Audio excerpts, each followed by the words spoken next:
Hi friends, welcome to up and down Tamil.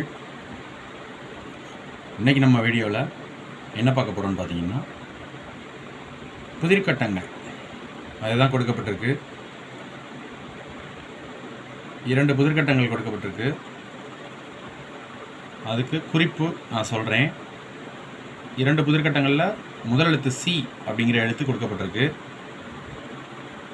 நான் இப்போ குறிப்பை சொல்கிறேன். அந்த குறிப்பை வச்சு நீங்கள் விடையை கமெண்ட் பாக்ஸில் எழுதி அனுப்புங்க நண்பர்களே. இன்றைய புதிர்கட்டத்திற்கான குறிப்பு, கொஞ்சமாக இருந்ததுன்னா அதை எப்படி சொல்லுவோம், கொஞ்சமாக இருந்ததுன்னா அதை எப்படி நாம் சொல்லுவோம்.